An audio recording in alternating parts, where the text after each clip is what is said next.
Bonjour, je suis Gladys, bienvenue dans cette nouvelle vidéo. Aujourd'hui, je vais vous faire mon retour d'expérience de la sophroanalyse des empreintes prénatales de la naissance et de la petite enfance. Voilà, rien que ça. Alors, c'est un titre à rallonge, mais qui dit bien en fait de quoi il s'agit. La sophroanalyse étant un état modifié de conscience qui permet en fait d'atteindre certaines couches et donc avoir des réponses sur certaines questions.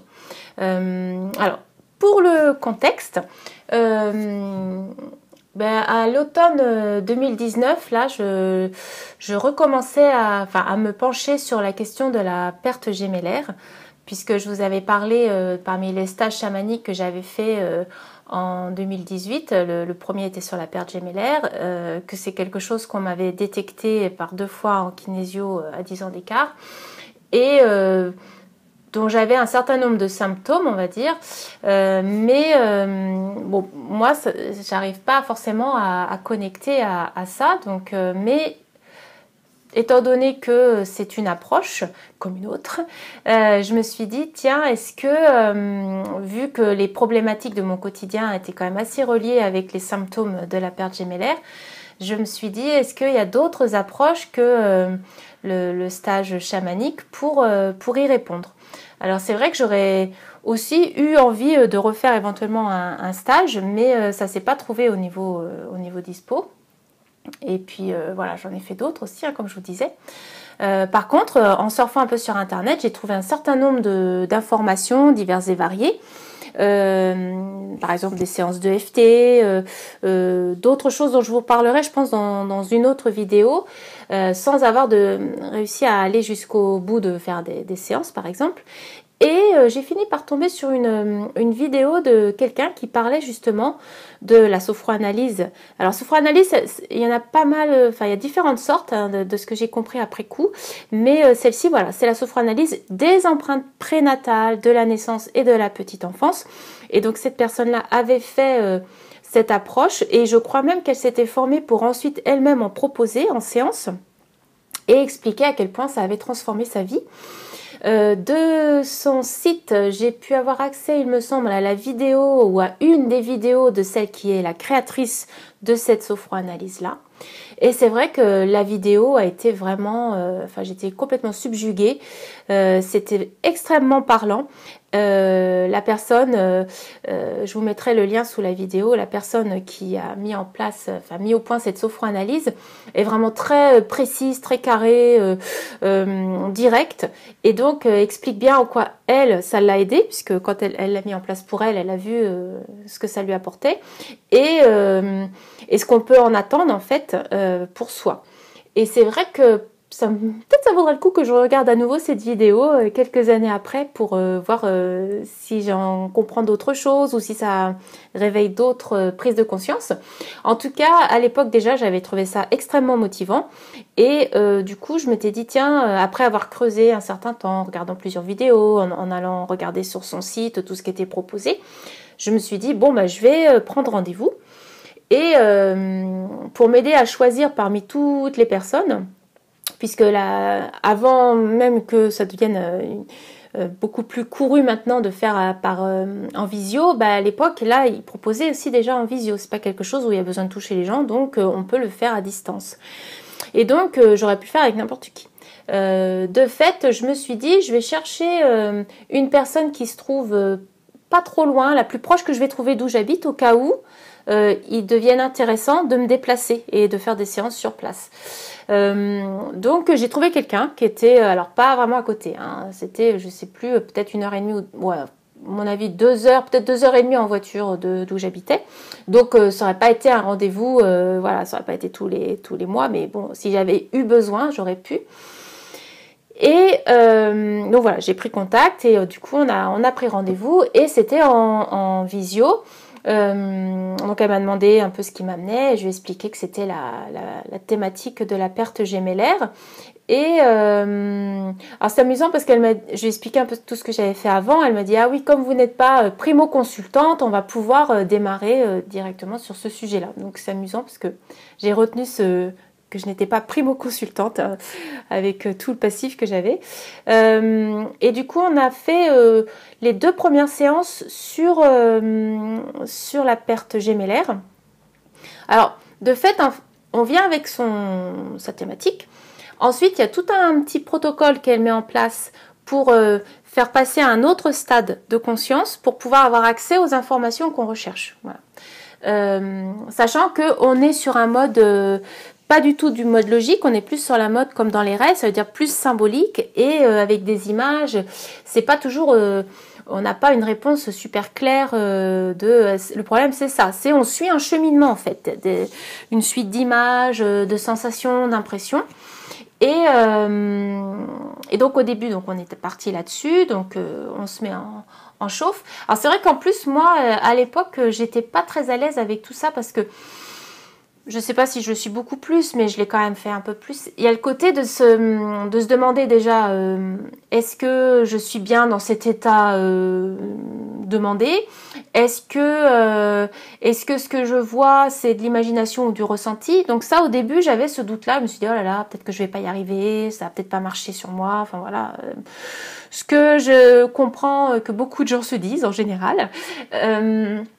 Et du coup, j'ai la première séance. On a quand même connecté à cette perte gémellaire. Donc comme je vous dis, moi en fait de base, à part les symptômes dans mon quotidien, j'ai pas, quand je lis ça par rapport à la perte gémellaire, j'ai pas, ah oui, ça me transcende pas, je reste encore dans un état sans doute de sidération, donc l'état premier du choc. Et mais là en fait on a réussi à aller, et c'est vrai que le job normalement c'est on va à la rencontre du nœud, de là où ça s'est mis en place. On prend conscience de ce qui est. On le regarde avec ses yeux aussi actuels, et puis ce qu'on perçoit. Et puis, on en retire aussi ce que ça a apporté. C'est ça qui est très intéressant avec cette approche-là, c'est que c'est aussi intéressant de voir l'autre côté de la pièce. On peut se dire, oh là là, voilà, une perte gémellaire, ça génère un deuil impossible, ça fait qu'on a un pied dans la vie, un pied dans la mort, enfin voilà, donc tout ce qui peut être un frein dans la vie. Mais on peut aussi en retirer le positif. Ça veut dire le fait d'avoir vécu ça, quelles ressources ça m'a permis de développer dans ma vie ensuite pour pouvoir continuer de vivre tout en portant ce choc ou ce chagrin. J'ai développé des compétences ou des qualités, des talents. Et l'intérêt, c'est de réussir à mettre le doigt dessus. Bon, je vous avouerai que ça, c'était pas la partie la plus facile pour moi. J'avais un petit peu du mal à me voir à chaque fois ce que j'avais pu développer de positif, plus noyé dans le chagrin, dans la douleur du problème. Alors, donc voilà, on fait ça, et puis ensuite, on résout le truc en fait, on referme en apaisant, et là, en l'occurrence, pour la perte gémellaire, c'est en acceptant que le jumeau soit décédé, qu'il soit parti, là pour moi, qu'il m'ait laissé en plan, accepter en fait cet état de fait, puisque c'est ce qui s'est passé, réussir à accepter pour refermer la blessure et pour pouvoir continuer. Et en fait, j'ai pas pu. Au premier rendez-vous, là, c'était... Alors là, pour le coup, j'ai vraiment connecté le chagrin, et c'était pas du tout possible de le laisser partir. Je pouvais vraiment pas. Du coup, elle n'a pas forcé, elle n'a pas insisté, et on a reporté à la séance suivante. Alors, je pense qu'on faisait au moins un rendez-vous une fois par mois, peut-être toutes les 3 semaines. Je sais qu'il y avait un temps qu'il fallait pas forcément dépasser pour rester dans une dynamique, pas mettre trop de distance entre chaque rendez-vous. Et je pense que c'était peut-être toutes les 3 semaines. Donc au rendez-vous suivant, là on est reparti sur cette thématique-là, en essayant de retrouver. Alors les images étaient différentes parce que il y avait des choses qui avaient bougé. Et de mémoire, j'avais réussi, alors pas forcément de bon gré, j'avoue que j'étais pas non plus... je pense qu'il y avait quand même une partie qui avait envie de retenir, mais là j'ai accepté. Voilà, j'ai accepté. Et de fait, dans le process, alors est-ce que c'est dans cette 2e séance ou est-ce que c'est dans d'autres séances après, il s'est avéré qu'on a mis à jour que j'aurais aussi eu une jumelle. Donc ce qui veut dire que j'aurais eu un jumeau dizygote, hein, donc deux œufs différents. Par contre, la jumelle, on était monozygote. Et cette jumelle-là, alors c'est pas bien clair de comment ça s'est goupillé avec elle, mais je sais plus lequel des deux serait parti en premier. Enfin, il y a quelque chose de pas hyper clair par rapport à ça. Ça pas, comme je vous dis, c'est un peu de l'ordre du symbolique et de l'inconscient. Donc, il nous dit pas clairement, c'est comme ça, ça s'est passé comme ça. À tel mois, voilà, il est mort ou autre. Donc, c'est des sensations et un vécu, une reconnexion à un vécu corporel et nerveux aussi. Donc ça, on a fait donc les 2 premières séances et puis ensuite on a continué quand même les rendez-vous parce que on allait voir justement ce qui bloquait au quotidien, qui n'était peut-être pas toujours dû à la perte gémellaire. Par exemple, dans ce qu'énonçait la personne qui a formalisé cette sophroanalyse, il y a le fait que le parent, par exemple la nouvelle de la grossesse, il y a des parents pour qui c'est un choc, même s'ils sont très contents après, sur le coup il y a des peurs qui remontent et ça peut induire quelque chose sur le fœtus.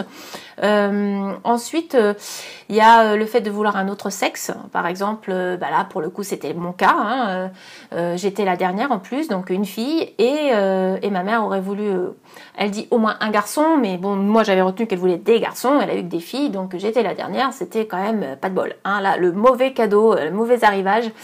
Du coup, on a exploré cette thématique-là entre autres, et puis, mais sans forcément, alors soit on partait avec ce postulat-là, c'est-à-dire qu'elle a dit ah oui vous avez ça, on va aller voir un peu ce que vous en avez fait, comment vous l'avez vécu et comment on peut le résoudre maintenant et quelles ressources vous pouvez rapporter de cette expérience-là. Et puis d'autres fois, je pouvais venir avec certaines choses qui étaient dérangeantes dans le quotidien et on allait voir à quoi c'était dû. Alors, on a fait des séances jusqu'en... Alors, la première était en janvier 2020 et la dernière était en juillet 2020. Donc, en gros, pendant 6 mois. Et donc, on a exploré comme ça plusieurs thématiques. Donc la perte gémellaire comme je vous ai dit, et puis alors j'ai eu quand même, vous voyez dans le postulat il y a sophroanalyse des empreintes prénatales, alors ça j'en avais un petit nombre, hein, il y a la perte gémellaire mais pas que, il y avait aussi la mémoire de fausse couche de ma mère qui avait fait une fausse couche quand elle était, au tout premier début, et en fait c'est pas terrible, en fait c'était assez glauque souvent quand j'allais dans ces trucs là, j'étais souvent dans le noir, c'était souvent pas terrible, et là l'image qui m'est venue, et je sais plus pour rapport à quelle problématique on est arrivé là, mais c'était vraiment un cimetière, quoi. Donc c'était très froid, très sombre, très, très glauque, très gris, très, très triste, très froid. Et donc on a été explorer ça. Donc peut-être qu'il y avait aussi chez ma mère une empreinte cellulaire de tous les deuils de toute la lignée des femmes en fait, hein, et pas seulement la perte de cet enfant, le premier en fait qu'elle a attendu. Mais bon, moi en fait, arrivant en 3e, en plus ayant eu cette perte gémellaire, il y a des chances que ma sœur est née aussi parce qu'il y a eu un saignement pendant la grossesse, donc il y a des chances qu'elle ait eu aussi un jumeau. Je me retrouvais dans une ambiance qui, moi, je vivais à ce moment-là pendant la séance comme étant dans un cimetière, quoi. C'était la mort autour. C'était pas très réjouissant comme lieu pour grandir ou pour en tout cas se développer en tant que bébé. Et donc on a exploré tout ça. Donc les empreintes prénatales, ça j'en ai eu pas mal que j'ai exploré. De la naissance, là aussi on a exploré la naissance. Alors moi je suis née par césarienne programmée. Et c'est vrai que c'est quelque chose qui me mettait très en colère et que ça a duré vraiment longtemps, je sais pas, j'ai l'impression que là c'est un peu mieux quand j'en parle, mais pendant très longtemps, oh là là, ça me plaisait pas du tout, que ça ait été programmé en fait, qu'on soit venu me chercher sans que j'ai rien demandé. Et ce qu'on a découvert pendant la séance par exemple, là, c'est que en fait, du fait de la césarienne, en plus à l'époque c'était pas des péridurales, c'était vraiment endormie en général. Comme ma mère était endormie, moi dans ce que j'ai retenu, dans mon vécu en fait de bébé qui naît, c'est qu'en fait elle était morte. Et j'avais vraiment cette impression que j'étais seule au monde, que j'étais née, mais en fait personne, voilà, il n'y avait plus personne. Et donc j'ai vraiment connecté à cette terreur de voilà, elle est morte, je vais faire quoi moi maintenant, Et en fait, pour résoudre l'événement, entre autres, hein, eh bien, la personne qui m'accompagnait m'a demandé est-ce que j'entendais le cœur de ma mère qui battait, parce qu'en fait, elle était endormie, elle n'était pas morte, donc le cœur battait. Et donc, ça me fait penser justement au tambour des chamans. On dit bien hein, que le tambour reconnecte justement au rythme de la terre, mais aussi au battement du cœur.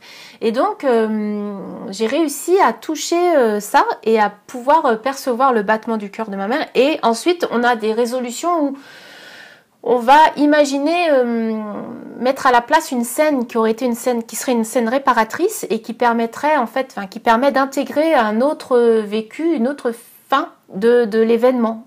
Donc on peut c'est un peu ce qu'on fait aussi en PNL par exemple ou en hypnose, on induit une autre histoire. Donc là ça a été, mais c'est vrai je m'en rappelle comme quelque chose d'extrêmement apaisant. Ça m'a mis beaucoup de baume au cœur. Et donc j'ai aussi fait la petite enfance parce que pendant longtemps en fait dans ce qu'on a voyagé là j'ai connecté le fait que il y avait un petit garçon qui vivait en moi. Et c'est vrai que je vous ai parlé de la thérapeute HS qui m'avait dit ça en fait, que jusqu'à 3 ans, les enfants, ils savent pas s'ils sont un garçon ou une fille en gros, hein, c'est ce que j'ai retenu.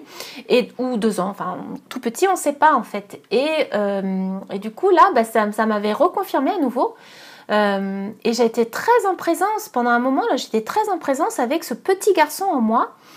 Et c'était assez perturbant. Et du coup, on est allé explorer cette facette-là pendant une séance, ce qui a permis de libérer ce petit garçon emprisonné qui était peut-être en fait mon jumeau qui était resté là, ou la fausse couche, enfin je sais pas en fait qui c'était, mais il y avait ce petit garçon là qui était là et qu'on a pu libérer et qui m'a permis moi de me connecter plus à la femme en moi. Bon, ça peut paraître complètement barré tout ce que je vous dis, mais en fait, c'est pas quelque chose où j'ai besoin de prouver. Je m'en fiche en fait qu'on croit ou qu'on croit pas, parce qu'en fait là, je disais là que j'avais des doutes au début de la séance, mais honnêtement, on le connecte à un endroit où c'est une évidence. Voilà, j'ai eu des ressentis, même si les images sont floues, même si parfois je peux avoir certains doutes sur certaines images, le ressenti, ça, j'en ai aucun doute dessus. Ce vécu de la terreur de croire que ma mère était morte au moment de l'accouchement, ça, je sais, je l'ai vécu. Voilà, c'est pas besoin de prouver, en fait, je m'en fiche. Comme je vous dis, après, j'ai la difficulté de savoir quelles sont vraiment les ressources que j'ai pu en retirer. Ce que je pourrais trouver dommage aujourd'hui, c'est que ces séances n'étaient pas enregistrées, parce que je vous en reparlerai pour d'autres techniques après que j'ai faites plus tard, d'autres approches où c'était enregistré, où on gardait l'enregistrement. Je vous en ai parlé par exemple pour le thème astral. C'est vrai que moi je trouve que c'est pas mal après, parce qu'on peut le réécouter en ayant intégré certaines choses, en ayant encore cheminé, et on peut réentendre avec une autre dynamique, une autre conscience, les infos qu'on a touchées pendant la séance. Et je trouve que c'est vraiment un apport supplémentaire dans le fait de le faire en visio, par exemple. C'est vraiment un plus que de pouvoir enregistrer la séance. Alors voilà, donc pour les empreintes que proposait cette sophroanalyse, j'en ai connecté plusieurs. Alors c'est vrai qu'elle me l'avait pas dit tout de suite, mais elle me l'a dit après, où en fait elle conseillait aux gens de tenir un petit journal pour noter ce qui était apparu, et les ressources justement qu'on avait réussi à noter et qu'on pouvait relire régulièrement pour se rappeler, pour se reconnecter. Fallait pas hésiter justement même à se reconnecter, parce que ce qui avait été résolu, c'était comme ce que je vous disais pour la médecine symbolique. Après, il y avait besoin de continuer de l'intégrer dans le quotidien. C'était pas forcément toujours, certaines choses n'étaient pas toujours résolues tout de suite à la fin de la séance, et qu'il y avait besoin de se le remémorer et de s'y reconnecter, parfois pendant une semaine, au moins le temps qu'on en avait besoin, souvent au moment de l'endormissement qui était le plus efficace. Et donc pour certaines choses, c'est ce que j'ai fait. Alors le petit cahier, je crois que je l'ai toujours, mais je l'ai pas du tout cherché. Je sais pas. En tout cas, j'avais en effet noté après quelques petites choses. Mais j'aime bien voir un peu ce dont je me rappelle par moi-même. Ça m'encombre un peu finalement de garder toutes ces choses qui parlent d'une autre époque et qui reconnectent des fois à des trucs qu'on n'a pas forcément envie. Je préfère voir ce que ça m'a amené au fur et à mesure. Et donc, pour le bilan, pour moi, c'est un bilan extrêmement positif. Vraiment, c'est une approche riche, extrêmement riche, qui permet de faire une exploration sensible et juste de son vécu, à un niveau où là, il faut vraiment lâcher la logique, le rationnel, parce que c'est pas du tout à ce niveau-là que ça se passe. Mais si on est ouvert à ça, en fait, on va pouvoir avoir des éclairages, des prises de conscience, des guérisons aussi qui peuvent être vraiment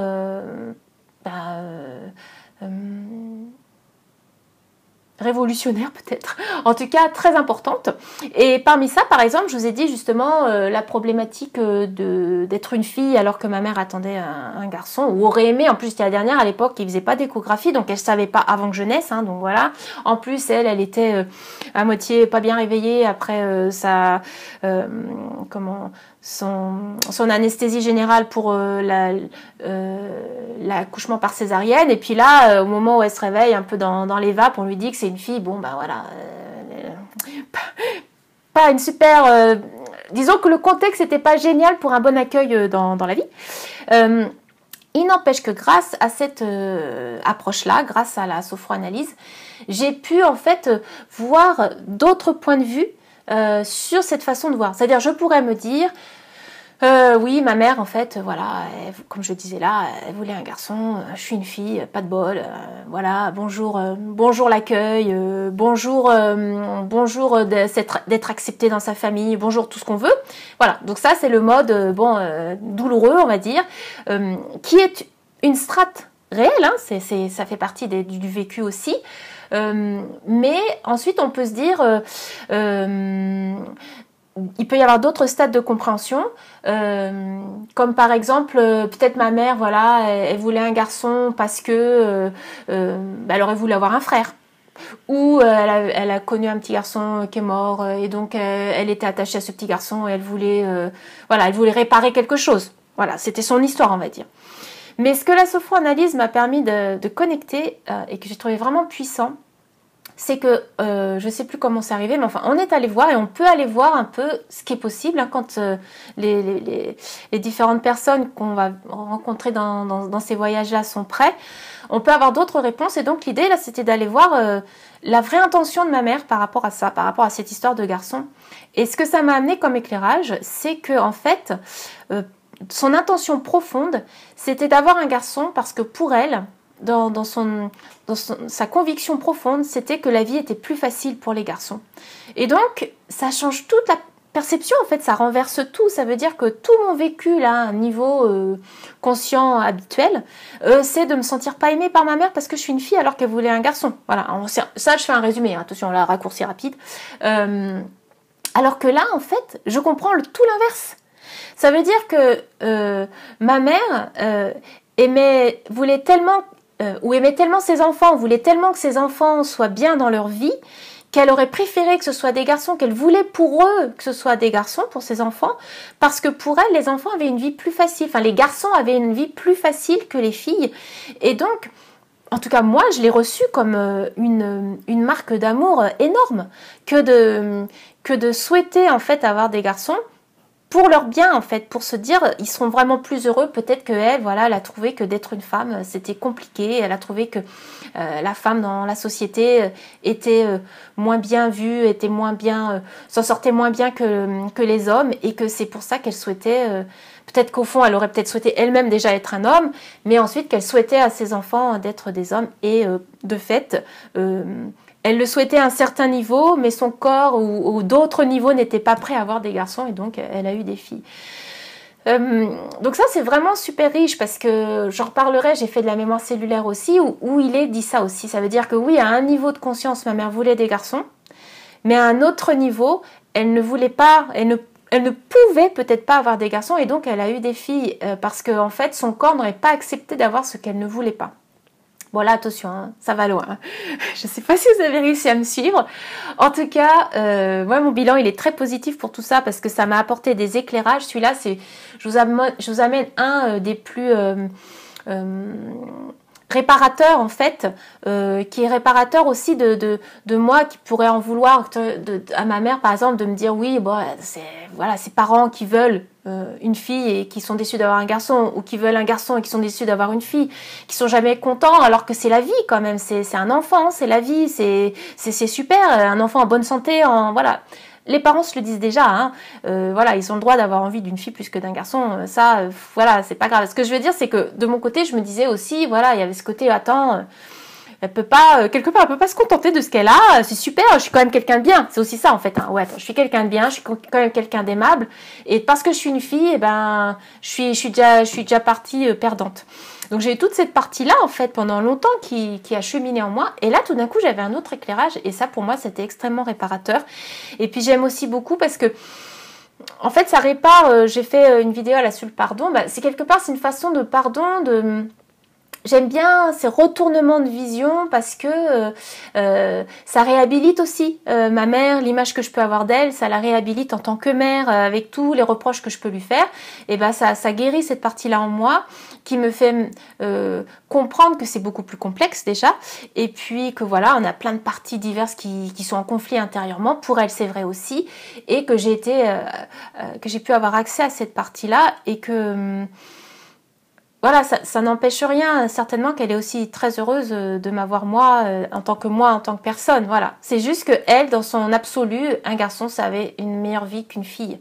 Et donc, quelque part, presque, elle serait déçue pour ses filles d'être des filles, parce que ça allait être compliqué pour elle. Peut-être, voilà. Et du coup, ça, moi, je trouve que ça me touche énormément, en fait, voilà. Ça me touche énormément parce que ça vient toucher à une profondeur, voilà, une profondeur et un amour à un niveau où je l'avais pas vu jusque-là, voilà.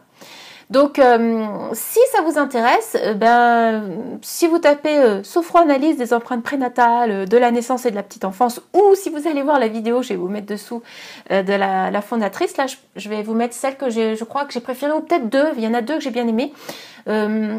Là, du coup, normalement, sur la vidéo, vous aurez après les références pour cette approche, et donc vous pourrez trouver un praticien. Ceci dit, comme d'habitude, je vais communiquer cette vidéo à la personne qui m'a accompagnée, et bon, si elle est d'accord, je mettrai ses coordonnées aussi sous la vidéo. Alors, juste pour terminer aussi, pourquoi j'ai arrêté de faire les séances alors que clairement j'avais pas tout résolu, hein. J'étais pas dans mon quotidien fluide, voilà, j'avais encore globalement les gros problèmes de fond étaient toujours là. Pourquoi j'ai arrêté? Pour deux raisons. La première, c'est que le fait d'avoir déménagé, hein, au mois de juillet, j'étais plus là où j'avais commencé à faire mes séances avec elle. J'ai senti que j'étais dans une autre dynamique, dans une autre énergie, et ça ne vibrait plus avec. Je me sentais plus au diapason avec ce travail-là, en fait, cette approche-là. Pas forcément la personne d'ailleurs, mais avec cette approche-là, et du coup, voilà, j'étais plus réticente. Je me sentais moins motivée à le faire. Et deuxième chose, c'est que je pense que sur les deux dernières séances, justement déjà en étant moi-même un peu moins dans cette dynamique, en fait j'ai trouvé qu'elle voulait aller de façon trop frontale sur des problématiques de fond que j'avais, et ça j'ai senti intérieurement une levée de bouclier. C'était trop vite. C'était trop direct et j'étais pas prête, et du coup j'avais pas envie qu'on aille encore comme ça en force, même si je revenais toujours avec le même problème, et même si les séances amenaient des choses mais ne résolvaient pas, je n'étais pas prête à aller voir de front comme ça ce problème là. Et du coup ces deux raisons là ont fait que j'ai préféré stopper les séances. D'ailleurs, malgré tout, par rapport à ça aussi, moi je garde encore pas mal de choses, comme je vous dis, hein, souvent il y a des choses qui sont dites en séance, et après c'est comme des petites graines, et ça germe, et après je continue d'y réfléchir, et elle m'avait amené des éclairages, justement, même cette fois en voulant aller un peu en force, où on avait contact avec le bébé que j'étais, et où il se passait quelque chose de pas agréable, mais j'ai pas trop notion, voilà, c'était pas bien clair. Mais ce qui ressortait, c'est que j'en voulais au bébé. C'est-à-dire, ça m'énervait que ce bébé ait pu être victime de quelque chose, d'une maltraitance certainement, je ne sais pas ce que c'était.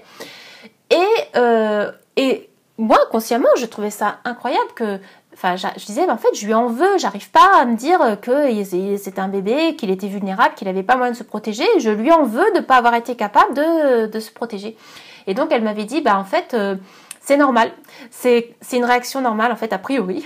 On fait tout ça, ou en tout cas, c'est une réaction que beaucoup font, de s'en vouloir, au lieu de se remettre dans l'état qu'on ne pouvait pas à ce moment-là, surtout quand c'était dans des âges où on était enfant, où on ne pouvait pas se protéger, mais on s'en veut d'avoir été incapable de se protéger de ça, en fait. Enfin, en tout cas, c'est ce que j'en ai compris. Je pense que c'est encore plus complexe que ça, mais... et ça, je le garde en fait encore aujourd'hui, de comprendre qu'il y a des formes de colère que je peux entretenir contre moi, alors que normalement, ce qui pourrait être attendu, c'est d'être dans le prendre soin, dans le réconfort, essayer de réconforter la personne ou moi-même, hein, donc et avoir un accueil de douceur, voilà, mettre de la douceur, du baume, et que moi j'avais une réaction inverse, et c'est vrai que en vous le disant, là, je me rends compte aussi que c'est vrai que quand les gens, en particulier mon coach féminin qui est parfois, enfin, est assez maladroit, et en particulier quand il cuisine, il a tendance à se couper, quand il bricole, il a tendance à se faire mal, et en fait, ça me met hors de moi. Ça veut dire double peine pour lui. Non seulement il se fait mal, mais en plus, ça m'agace. Je suis incapable de l'aider. Alors, je vais l'aider pour les soins, hein, c'est-à-dire le côté mécanique, comme on fait dans les hôpitaux. Voilà, ça, je suis capable de faire. Attention, non, je vais pas recoudre et tout ça, mais je veux dire, je suis capable de prendre en charge si jamais, et encore pas trop. Faut pas que ce soit trop violent. Mais la première réaction, avant de savoir s'il va bien, comment, s'il a pas, enfin voilà, ça va être de m'énerver. Ça va être d'être très agacée contre lui, de me mettre très en colère et de lui reprocher qu'il se soit fait mal. Et voilà, donc le fait de vous le dire là, je me dis, je suppose que c'est la même dynamique.